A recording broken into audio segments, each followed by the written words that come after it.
श्री गुरु नानक देव जी महाराज की जय हो। हे गुरुदेव, रक्षा करना मेरे श्रोतागण, उनके माता पिता, उनकी बहू बेटियां और उनके बुजुर्गों की सदा रक्षा हो।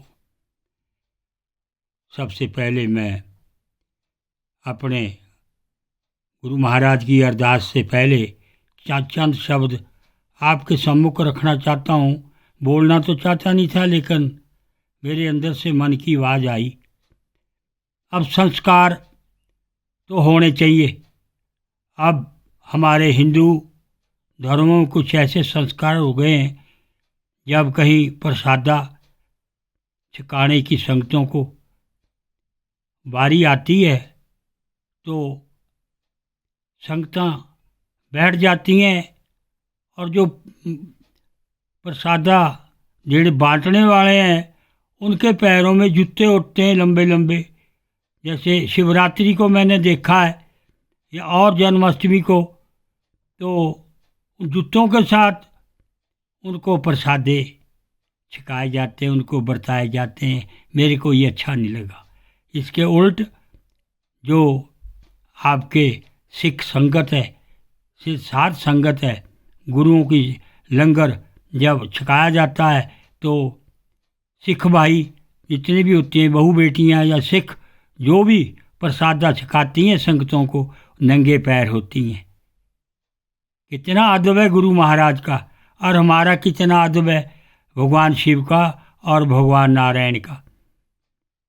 और दूसरी बात यह है कि हमारे जितने भी धार्मिक अनुष्ठान मैंने देखे होते हैं, चाहे भागवत की कथा हो, चाहे रामायण की कथा हो, शिव पुराण की कथा हो, तो वहाँ पर जितनी वो बेटियां हमारी बैठी होती हैं, किसी ने भी अपना सिर जो है वो ढका हुआ नहीं होता, चाहे चुन्नी से हो, चाहे साड़ी के पल्लू से हो। नंगे सिर देखी है मैंने बैठी हुई, और आपस में बातें करते हैं। क्या सुनेंगे, क्या इनको उपदेश देने वाला क्या समझाएगा, और वो क्या इनके पल्ले में पड़ेगा कि इनका कल्याण होना है। और इधर जब भी गुरु महाराज गुरु नानक देव जी महाराज की वाणी या गुरु ग्रंथ साहब की वाणी गुरुद्वारों में और कहीं भी सुनने को मिलती है, वहाँ मेरी बहू बेटियाँ सब अपने सिर ढक करके रखती हैं और आंखें बंद करके रखती हैं। किसी से कोई बातचीत नहीं, सिर्फ गुरु की लगन और गुरु से प्रेम। कितनी अच्छी बात है, कितनी अच्छी सभ्यता है। मैं किसी की बुराई नहीं करता, मैं तो अपने सिर्फ संस्कारों की बात करता हूँ कि आप भगवान की कथा में बैठे। और दूसरे मैंने और देखा कि यहाँ कथाओं में आजकल सोफ़ों को ऊपर बैठ करके भगवान की कथा सुनी जाती है, सोफ़ों पे। अरे तुम भगवान का भजन करने आए हो, उसका अदब करने आए हो, या तुम अपने आप को सोफ़ के बैठ के दिखाना चाहते हो? क्या है, ज़मीन के ऊपर बैठो, भगवान की स्तुति वंदना करो, आंखें बंद करो, दंडवत करो, प्रणाम करो। हे भगवान हमारी रक्षा करो, हे प्रभु हमारे को संस्कार दो, हे प्रभु हमारे को अच्छी योनि मिले। ऐसे ऐसे शब्द आजकल सुनने को मिलने, क्षमा करना। और जब रामचंद्र जी वनवास गए तो दशरथ जी का स्वर्गवास हो गया। तो भरत जी गए हुए थे नौनिहाल, तो वहाँ से जब वो वापस आए, उनको पता लगा, जा कर के देखा उन्होंने कि तो पिताजी का निधन हो गया, मेरे पिताजी चले गए।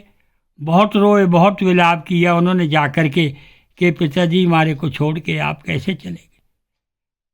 और वहाँ पर वशिष्ठ जी थे अपने गुरु के चरणों में सिर रख कर धाड़े मार मार के रोने लगा भरत। लेकिन गुरु तो गुरु है, गुरु ने उसको उठाया, माथा चूमा। गुरु ने कहा कि सुनु भरत भाभी प्रबल, बिलख कयो मुनिनाथ, हानि लाभ जीवन मरण, यश अपयश विधि हाथ। हे भरत जी, ये तो उसी के हाथ में विजना के, आप और मैं कुछ नहीं कर सकते, ये होना ही ऐसा था। करण करावन हार स्वामी, सगल कटा के अंतर्यामी। भगवान नानक देव जी ने सुखमनी साहब में कहा, कर्ण करावन हार स्वामी, सगल कटा के अंतर्यामी। कर्ण कांड प्रभु एक है, दूसर नाही कोय। नानक तिस बलिहार ने, जल थल मैं अली सोए। आहा, वही है सब कुछ करने वाला।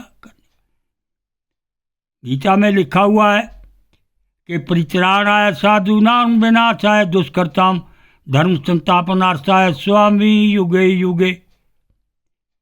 युग युग में मैं अवतार लेता रहता हूँ।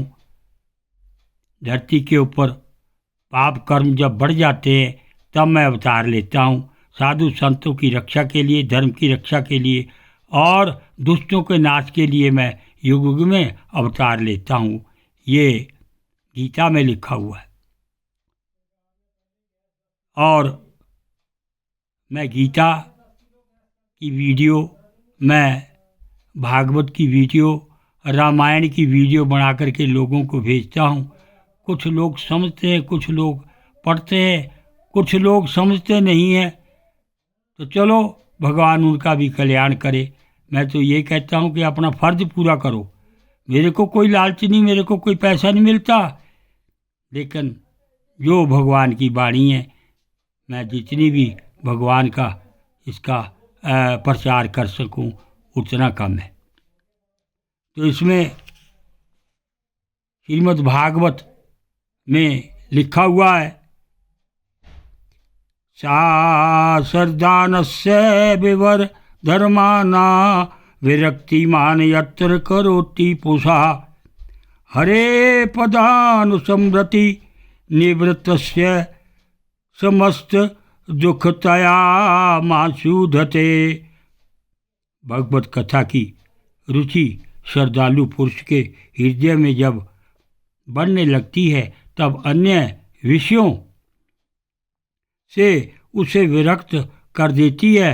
वह भगवत चरणों के निरंतर चिंतन से आनंद मग्न हो जाता है और उस पुरुष के सभी दुखों का तत्काल अंत हो जाता है। ओम नमो भगवते वासुदेवाय। तो थोड़ा सा समय लेते हुए मैं अपना ये थोड़ा सा विचार, अपने थोड़े से संस्कार के बारे में मैं आपके सामने ये पेश किया है।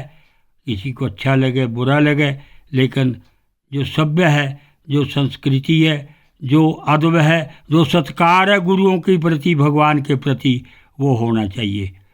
वाहेगुरु जी का खालसा, श्री वाहेगुरु जी की फतेह।